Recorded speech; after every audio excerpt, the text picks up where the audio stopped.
start, I'd like to call, now we're gonna, It's still coming on, but I can hear you. okay. I'd like to call this meeting of the Palmyra-Eagle Area School District School Board to order at 7 o'clock on September 14th. Could we have the roll call, please? Christiana Williams, Here. Michael Eddie, Here. Zachary Rakowski, Here. Doris Parsons, Here. Jean Reed, Here. Charles Roy, Here. Mitzi Roszewski. Here. We have quorum, full house. I'll now read the district mission statement. To ensure that students excel with intellect and virtue, inspired by innovative educators who engage and challenge each individual. Would you all join me for the pledge? I pledge Allegiance to the flag of the United States of America and to the republic for which it stands, one nation, under God, indivisible, with liberty and justice for all.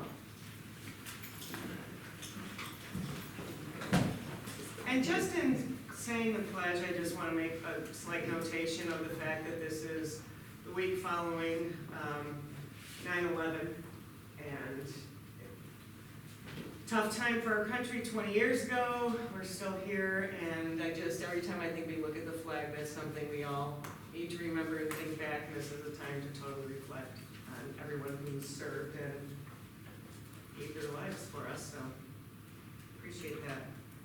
Could I have a motion to approve the agenda? I'll make a motion to approve the agenda. Second. I would like to have fundraisers, item F under consent agenda, item number 2, be changed from PEMS PTO to PEMS activity account. Any other additions or changes to the agenda? Okay, we have a motion to approve the agenda with that change. I don't think we need another motion. All those in favor say aye. Aye. Opposed? Motion carries. Public comment. Do we have any people who want to give one in person? I have a few to read.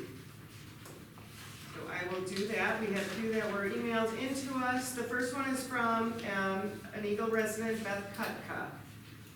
And she says, as per the district's back-to-school COVID practices stated August 19th, PEASD claims to be committed to safety. No mask mandate for students and staff is a false statement. The statement says the district needs to be prepared to address the constantly changing dynamics of this pandemic. PEASD does not address changes that have occurred since last May. PEASD claims in your statement to be working with local health departments, yet here's what it says on the Jefferson County Health Department's website, and this is in quotes. At this time, based on the rate and spread of increased activity, masks are needed. It would be reckless for the local health department to recommend that masks be made optional at this time, given our caseload and other factors, unquote. The PEASD statement and federal law state that masks are to be worn on all buses, yet do we know if that is being complied with? Perhaps bus drivers should be instructed to not move the bus unless and until masks are properly on. No one I know feels a mask is really comfortable, but if they don't bring comfort, they do bring peace of mind. A mask requirement is not popular, but what is popular is not always right, and what's right is not always popular. Saying that masks are strongly recommended just translates into we don't have to wear masks. I've been reading of threats and recalls happening in districts across our state and nation. These types of actions are truly appalling. This puts boards of education between a rock and a hard place, and I empathize with you in this decision process. Yet we count on you to counteract the misinformation and downright stupidity out there. Taking strong and positive actions to protect our students, our teachers, our staff, and our community is not part of some conspiracy, as the nutbags out there espouse. I think your way out of this conundrum is to put less stock in the opinions of those in the community wishing to not understand the science of this health problem, but rather to be the voices of reason, of prudence, and of safety for everyone. Please be the leaders in this, do the right thing to protect those we love dearly. Okay. And we got a second one from another district resident, Rachel Kirkley. She says, I just wanted to tell the board how much I appreciate all that you guys do to keep our kids safe and happy at school. COVID-19 has made life more difficult and complicated, but allowing our kids to go back to school with the choice of wearing a mask or not has really made a difference for us. The kids have missed out on so much, and getting back to normal is what kids really need. I know all the decisions you have made have been done with the children and staff's best interests in mind, no matter how hard it has been. I truly support this school district and am glad to call ourselves Panthers. Thank you again. And the third one, It's not on, I'm gonna have to go play with it. Keep talking. I'm pretty loud. It's on. It's I on. was gonna wait till it's very well. She got It's it. on. I'm on. know, but it's not. There's the light. I don't know if it's gonna keep working. As the parent of a 5K student, I would like to ask the board to require masks for everyone in Eagle Elementary School. As we can see nationwide, the Delta variant is not behaving the same as previous variants. Many schools have already switched to virtual learning to stop the spread of COVID in their communities. By the sixth day of school, there are already 2 positive cases in the Eagle Elementary School. The difficulties caused by students being at home during the school day are large. It is not financially possible for many families. Our best hope of avoiding virtual learning is to require masks for everyone and slow the spread. Additionally, serious attention needs to be given to the federal requirements to wear masks on the school bus. This requirement is not being enforced, which is obvious to anyone who watches a bus drive by. It seems that this is a simple requirement that should be followed for the safety of our students and the financial future of our district. I want my child to be in person, and the best way to make that happen is to require masks. Thank you for your time. And that's from District Resident Amanda Kutka. That was it on that. Okay, we'll move to, first of all, I'd like to thank everyone who ever sends in anything for board comments, and anyone who would like to come and state their comments. We're here to listen, and that's really good to hear that. Okay, section 8, board monitoring. 1, annual meeting discussion. The annual meeting will be October 21st at 7 p.m. in this room. Yeah, I just wanted to make us aware that it's gonna be happening next month and get it, early, so we're just prepared for what we're gonna be presenting for the, budget and everything else with tax levy, so. We didn't, last year, You scheduled a date, I look back in the we minutes. scheduled, does it matter which room? No, it said the gym, but I think based on what you guys were doing with COVID at that point, that you guys were more spread out. But we can go back and reschedule in this room, we don't have to put it in the gym. Yeah, you're right, we were in the gym. Yeah, so October, I think through December, when I was here first in December, that's when you guys were still doing it, so. Can we have that put on the board calendar? Yep. Yeah, thank you.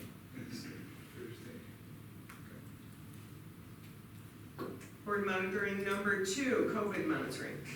I asked Carrie to kind of develop, Carrie has been the keeper of the data. The one thing I do want to say is, yes, masks, buses are considered federal transportation and masks are required.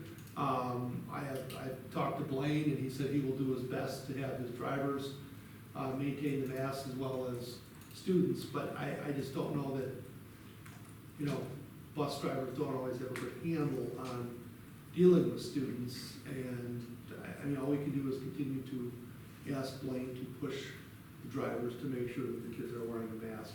Now, the other possibility is if we see students continually violating that rule, we can deny transportation. That's kind of a serious step, but it is possible if we want to get the masks on kids and stay on kids while they're on the bus, if they're not going to do it, there is potential for denying transportation. Can I ask a question, Ted? Who would be, so it's a federal regulation, so Right. if the federal government was to come and say, hey, your kids aren't wearing masks on a bus, who's ultimately reliable for that? Is that Blaine or is that us? It's probably a combination. The only thing with the school districts is, we generally, through this pandemic thing, have immunity from lawsuits and other things unless we are openly and intentionally violating the law. If we are saying the law is kids gotta wear the mask, then, we do the best we can to enforce that, and then we should be okay, but, then there might be some liability on Blaine's part. And he understands that. We've had a conversation about that, and he said basically, he'll do his best, but it might mean that his drivers are saying, we're and then we're in Then real we're- country. I So, imagine it's hard to monitor all the kids on the bus. it is. Driving. Yep.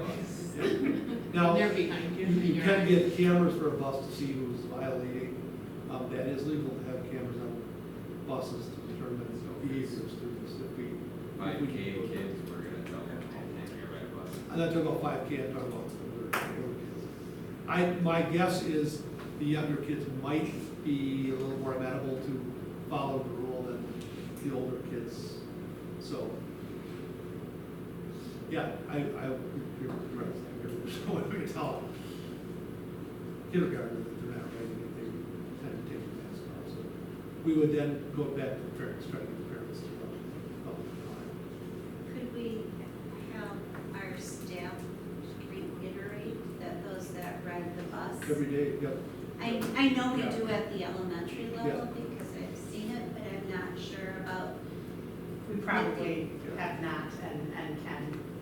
I think that that is a prudent measure to Mhm. take to reinforce that message. And I do know that families that have requested their elementary age children to wear masks in school, I did witness that when I was there.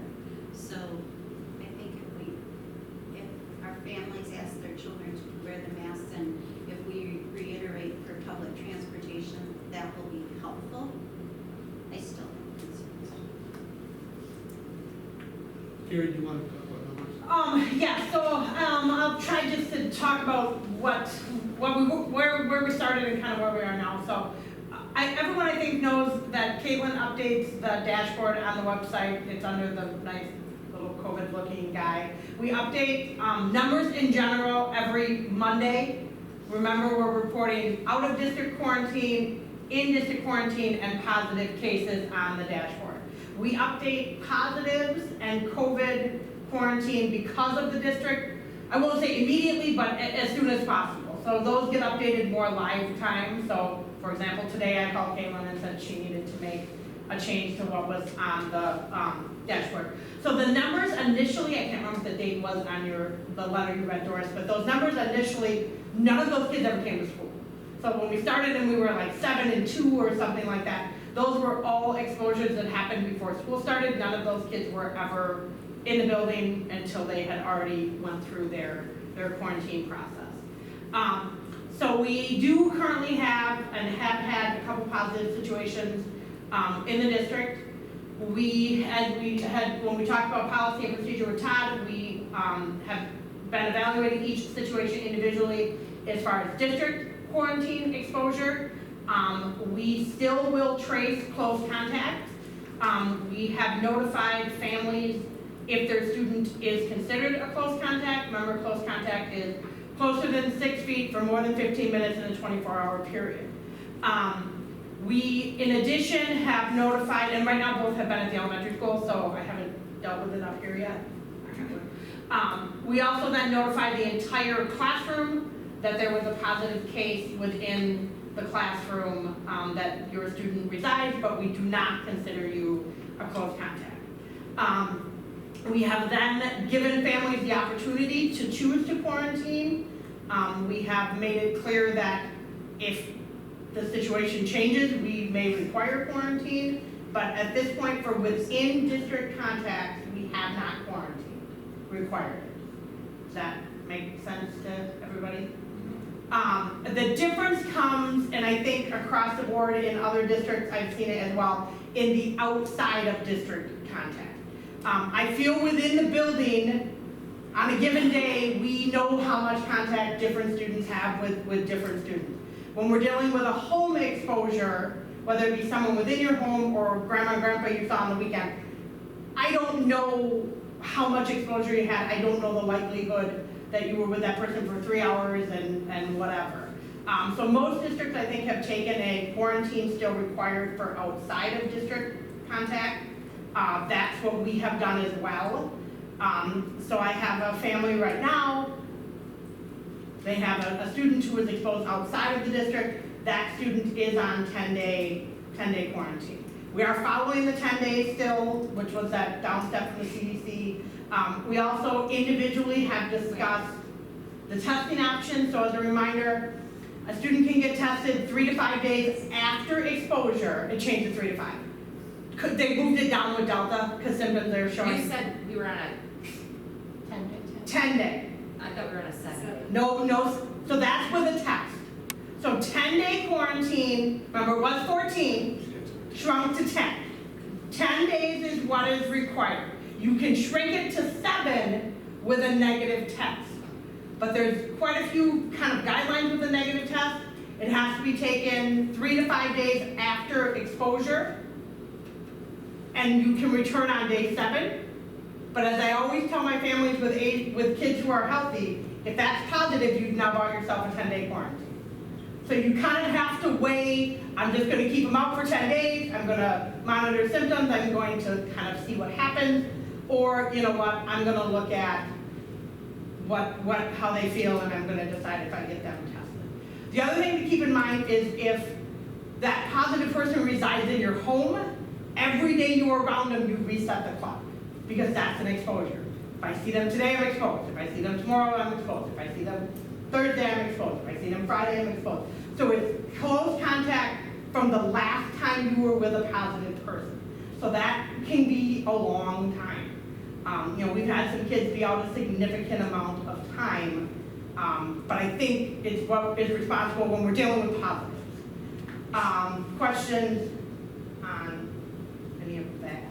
Any of the families that were notified that they had optional quarantine? Yeah. Did any of them Take it? Yeah.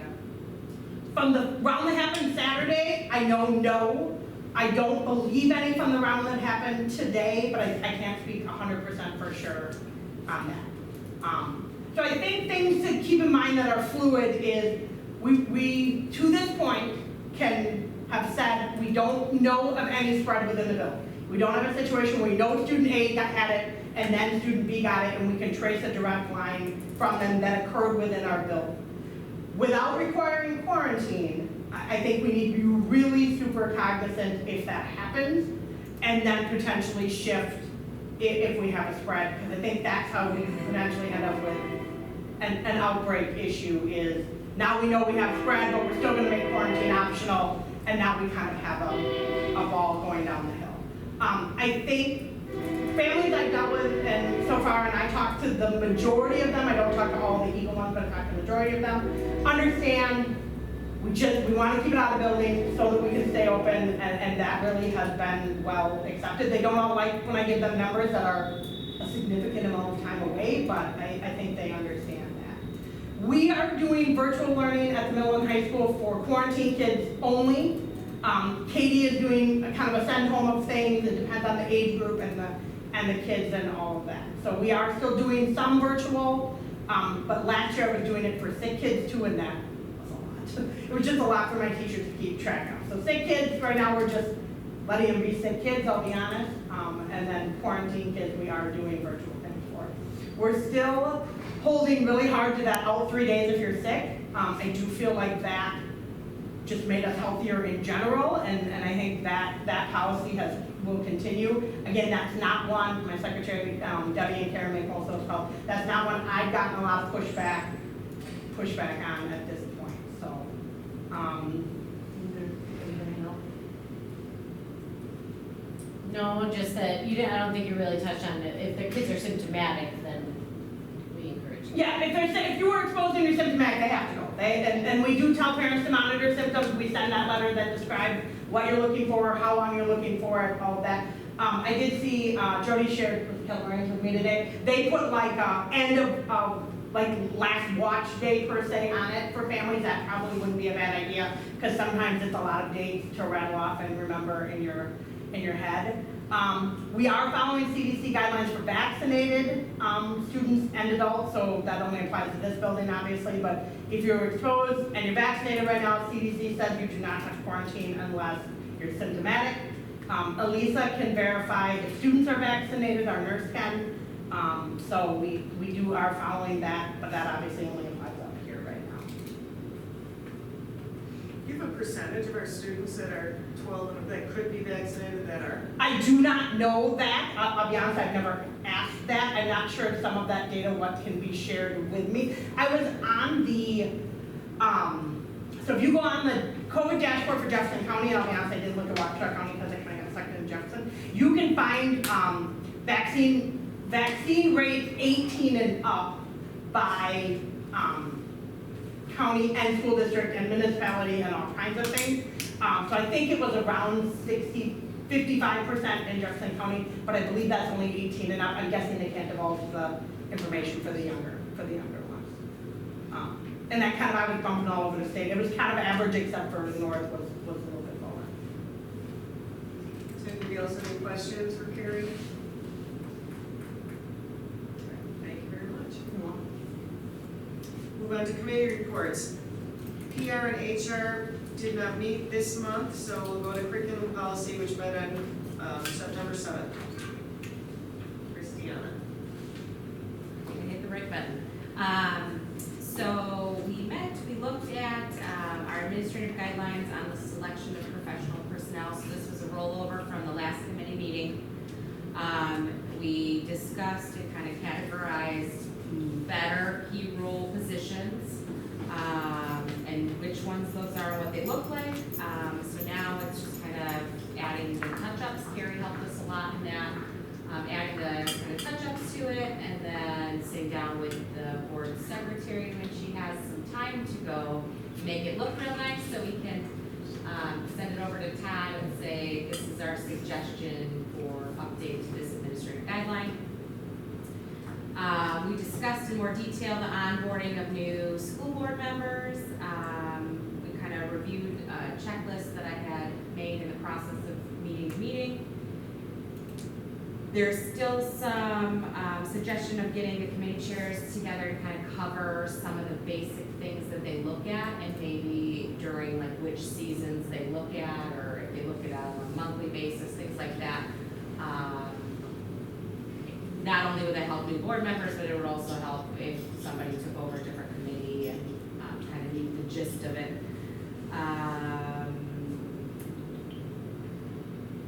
And I think Zach said that he wants me to keep that and be responsible for it, so. Yes. So, it might end up being maybe something the curriculum and policy chair would handle and kind of pass on at election time to those who would be appropriate to.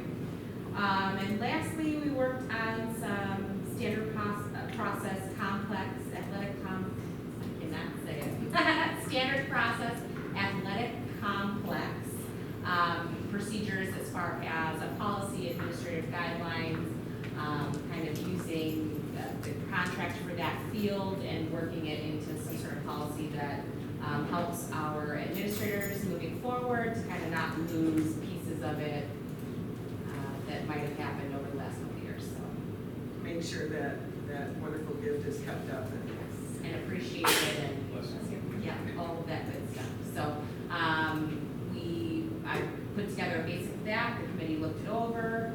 I sent it to Michael, who is helping kind of the community committee become established, and I asked him to review it. And then once he kind of gives me his approval, we'll send it over to Todd for a final look through to make sure everything adds up appropriately. And then I did discuss with the committee that this one might be something we want just kind of a formal board approval on as a good measure. Thank you. Buildings and grounds met tonight. Michael? Yeah, we had a number of line items that we went through tonight. We talked about we talked about COVID and what we're doing for the kids here.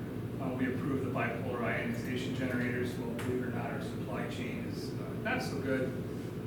So there's a ETA of October 2021. Hopefully that comes through. So we're waiting on those to arrive. We talked about food service at quite at length, a lot of different topics regarding we're actually getting some staffing put in place. It sounds like the wrap line might be coming back, which was very popular. My kids would be very happy with that. We've also discussed there's the potential of a breakfast piece to our food service, which there's some reimbursement rates that go along with that. Brad's been instrumental in talking with Annette and making sure that we're we're looking at that. We're also looking at other potential vendors, but we're so small that, you know, we're usually excluded from bids that we would like to get. But Brad, I want to give you a nod for jumping in on this one because it's a big need. So we talked about capital budgets, especially regarding the roofs. Over the next few weeks, Rich and our roof consultant will be reevaluating our district roofs. That will allow us to budget appropriately for that. So we talked about the status of the Eagle Elementary remodel update. We're about 95% complete, which is great news. Talked about focus on energy, lighting. That took up a significant amount of time. But we're also on the clock with this one. So there's still a lot to be done. Vendors needs to be selected. Some different lightings need to be evaluated. And everything has to be done and installed by the end of the year, or we lose the rebate that we're looking to get, which is 10 to 20,000 somewhere in here. So we can't really drag our heels there. We decided that we're not in a position to put in new electronic signage, which sounded pretty exciting. Maybe there'll be a fundraiser in the future to go that route. So instead, we're going to go ahead and renovate what we have for a fairly low cost. Staffing request based on last month's discussion. We actually hired one cleaning person, interviewed another, and it sounds like we have another one coming back. Huge shout out to Mrs. Carpenter for picking up some extra hours. That was nice of her to do that, help out, as always. We talked about the community room, middle school bathrooms. On a remodel, we were going back for more quotes. If anybody knows any contractors getting quotes, it's like pulling teeth. It's just not going to happen. We're waiting on a couple to come back. It's just taking a very long time. One of the questions we had was around the standard process complex, whether or not our sprinkler system is actually working properly. Sounds like it is, but we're going to get some connections to people that maintain that on a regular basis, maybe to help us out moving forward.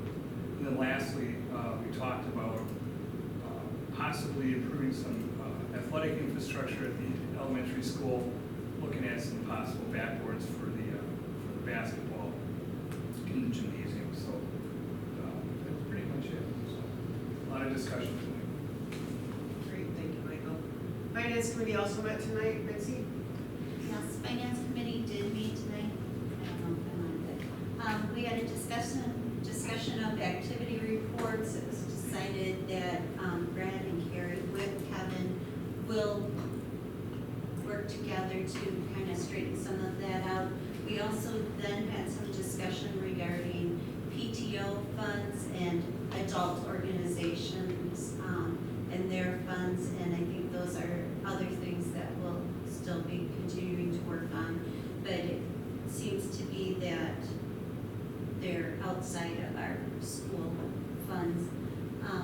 We did have our budget status. Do either of you gentlemen want to share that, or can I divulge?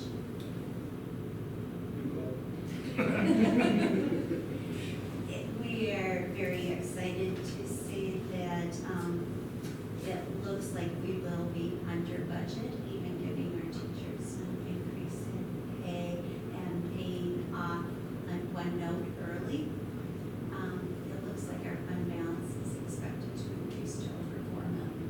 So we're very excited about that. We are allowing our budget for the next year is looking at maybe a 2.6% increase, but we still are in very good financial shape. We had treasurer's reports, everything looked up to date, audit is complete, and will be, everything, financial documents will be available for our annual meeting. And the standard process complex updates were handled within buildings and grounds, and that's what we discussed tonight. Thank you, Missy. Administrators reports. Katie's got a report, if somebody does. Oh, I have Katie. You can read Katie first. Katie wasn't able to be there. Yeah, Katie was there. I guess on the pupil services end of it, we were, which is later in our agenda, we were granted the school-based mental health grant, which is a recurring 3-year grant. So for the next 3 years, we'll be getting some funds that we're gonna bring in the Hope Squad, which is a mental health program at the middle school, high school, get some additional curriculum for SEL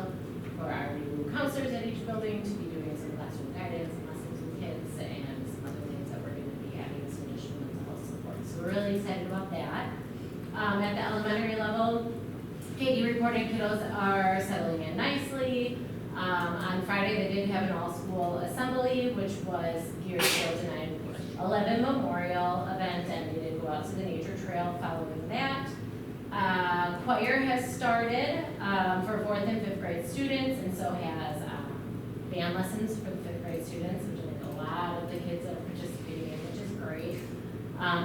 Dollar General came to open house and made a generous donation of 100 books for students. I hope I say her store right, Reina Babina? The store in Palmyra, they also donated supplies and sports equipment. Our kiddos made cards for her as a thank you. She welcomes a new cleaner over at the building. They're still down one, but it has been a great help having a new one over there, and a great thanks to Michelle Nedesheim, Molly Nedesheim, and Maddie Nedesheim, who have been coming over on the weekends to help Bill catch up on cleaning. They have been a lifesaver this summer and beginning of the year. It's been a strong start, and she's proud of all the teachers hitting the ground running and supporting the students. That is I said when the first day of school could have been November 25th, it just kind of went, and everything seemed pretty normal, which was nice. I will publicly admit for the whole world to hear, I apparently underestimated the ability of a herd of 4 to 5K students to move from point A to point B. I have underestimated it, it is not my She realm. didn't believe us that we would I be know, close. I was like, yeah. So as you probably have seen, I have revamped busing many times, but it is perfect right now, so, it really is. We now are to the point where we get the little ones off almost before my school day is done. They're all on their buses, everybody is going fine. Shuttle in the morning is working great. Drop off is working good. I think we really have finally made it right. Took a few tweaks, and Sue and I talked a lot on the phone. I think it's wonderful that they're here. There's about 20 adults out there every day, just kind of standing there watching them. I get more hugs than I ever got, so that's also an interesting turn of events for me. So it's good. They get to see Rose every morning. They're all happy about that, so it's been really good. My new staff is fantastic. They're all doing a really nice job getting started. The other thing I would report, just kind of as a follow-up to our change in 6, 7, 8 last year, my 7th grade teachers report to me without a doubt their 7th graders are the most kind of prepared, understand the building, know how to transition, comfortable class they've ever had. So I think bringing 6th grade up here and how we're kind of baby stepping them in is still without a doubt the right thing for kids. So I'm glad that we made that choice and did that. Sports are obviously off and running. You've heard Liverpool volleyball tonight, so thanks to all my coaches and everybody who's willing to do that. Kevin Wild's doing a great job. Joel's doing a really nice job going back and forth. It's fantastic to have Jody here. So things are trickling along. So. Would you like to introduce Jody and her Jody position? can introduce herself. I don't know, that is who most from know you, building. Louisa. I'm Jody Denengo, and this is my 26th year of education. I've taught 16 years in Heartland Lakeside in grades 2, 4, and 5, and then I got my administrator's license. I was a curriculum coordinator for East Troy until my friend didn't pass. So last year I went back into the classroom, taught 6th grade in Wanda, and starting in February I was sending out every single resume possible and landed here. I'm thrilled to be here. Well, we're glad to have you. Welcome. We're excited to see what you're going to do. Not that that's, we're expecting really big things. How have your first couple of weeks been going?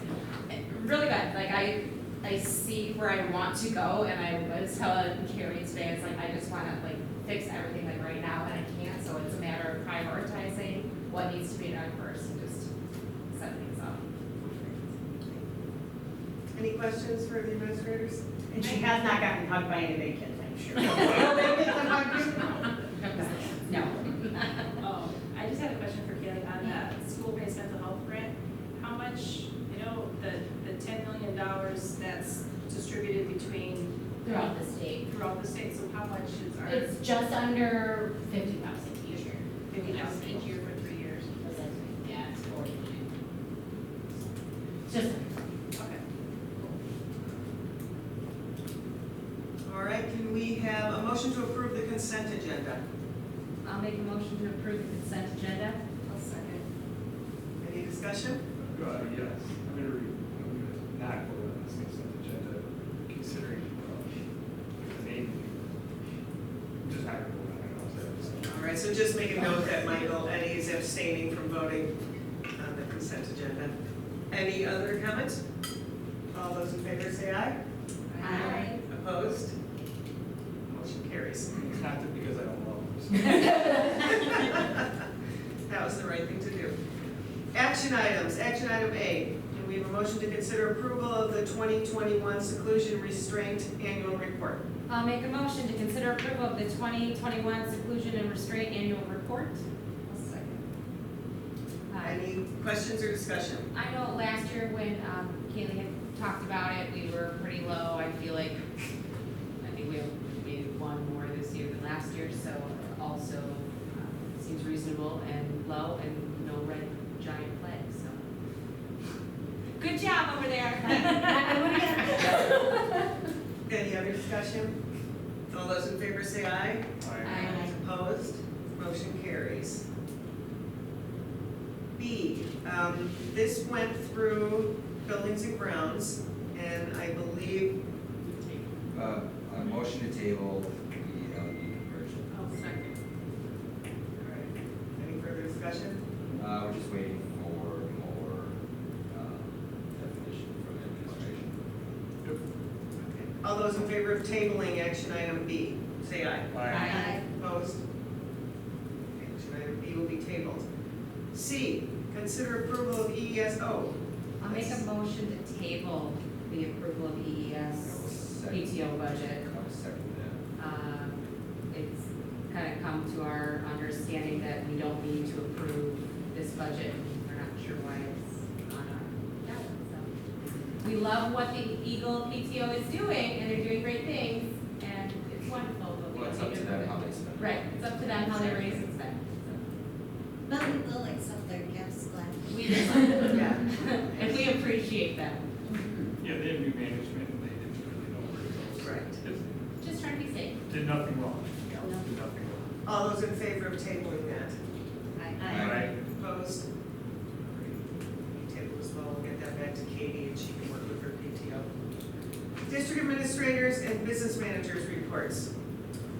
Well, it's taken a while, but I feel that our district office staffing is finally in a really good place. I think with the addition of Caitlin working as board secretary has been a huge step in the right direction.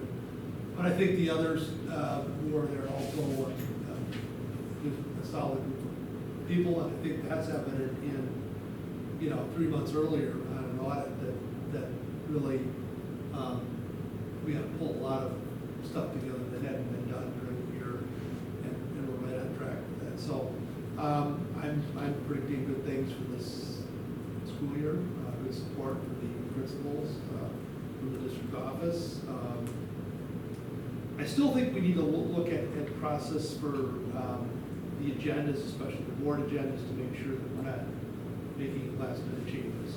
Now, the change today with the COVID was legit because we did have some last minute students who were exposed, and the rule there is if you do have an emergency situation that can't wait till the next board meeting, or can't wait, which in our case is a month, you have, as long as you make those changes prior to 2 hours before the meeting, you are good to go on. So when I talked to Doris earlier, I actually referred to one of my colleagues at Bob Grayson, and said, yeah, it sounds like we've got a legit emergency, we just got to do information carrying it. So that's why we made that change. But I think in the future, we had developed some checklists, but again, with the change in staffing in the district office, those kind of went on the wayside. But I think, again, we'll take a look at those and make sure that we can get the information in earlier so that, and quite honestly, the board president really is the final say on the agenda. Even though administration might recommend things to be on the agenda, the board president really has that final say, either approving it or saying, no, we don't want to do that this month, or or maybe adding something that might be important to the board. So we'll continue to work on that and see if we can get that squared away so we can have some of the emergency changes. Although again, I don't know that that would have made a difference because I just thought about that period today, so that was kind of a. It was the same report, it's just where. Well, right, yeah, and at that point, it probably is good to have here so people know that we are looking at that and we'll continue to look at the information that Jefferson County provides in that regard. Now, although they do say masks are necessary, they haven't mandated them. I mean, that's a different story, and they might be necessary for people with certain conditions, or they might be necessary for people that have been vaccinated. But I don't believe Samuels has come out and said we're going to mandate masks. And I'm still doing bi-weekly, they're still doing calls, so I do meet with them every other Friday. And I also connect with Waukesha County, same situation, and they have not mandated masks either. So, I think they're sticking here. We don't really need to talk too much about the audit and financial stuff too much more in this meeting, but again, we're doing pretty great with everything that's been finalized for the audit, 3 months earlier from December from last year, and being prepared for the annual meeting in October. I have kind of jumped into the motion here with food service directly with both the elementary school and the middle high school. We are making some changes. We have 2 hires that we've already made in the last 2 weeks. And then we also have another possibility tomorrow. And then we're also going to be adding an alternative bar line at the middle high school that Ed and I are going to be talking about. And Carrie and I will be getting going on that. I got to talk to her as well. But I think everything should be going pretty smoothly as far as food service is concerned. Buildings and grounds, we're making strides as far as hires is concerned. We did hire 1. We have another possibility tomorrow. And it sounds like Rich has got another one up the line, possibly next week as well. So all smoothly so far. Just try to keep it that way. So great. Any announcements or board comments? Just like to say a few things. First of all, shout out to Katie and the maintenance crew at Eagle Elementary. They did a fabulous job revamping the old sign out front, giving life and visibility to that beautiful case eagle out front. It just looked so beautiful. I was so impressed. And what a great way to welcome the students and the families in. She did fabulous. So big kudos for there. I also wanted to give a special shout out to one of our brand new teachers, Mr. Osback, our E-Dynamics teacher.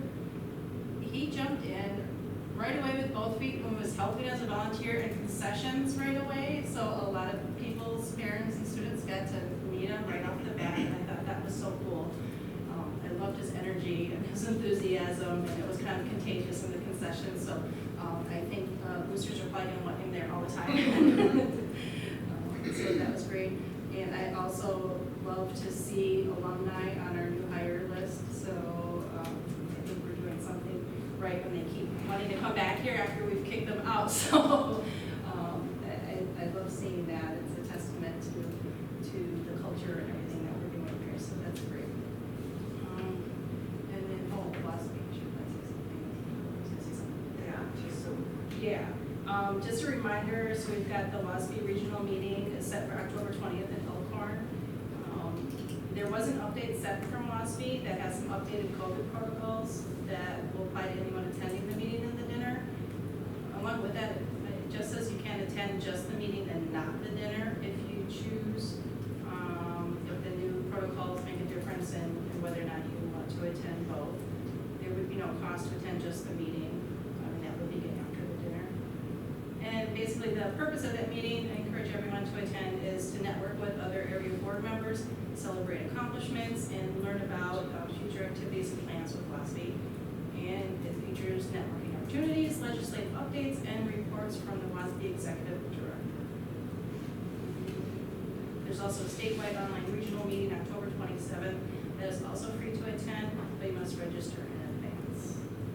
Tara is our WSB representative, so, and I believe Brad was taking reservations before we got Yeah. Caitlin in place. So I actually just sent that to you guys, so that it is gonna be paid for, so if you do attend the don't attend the dinner,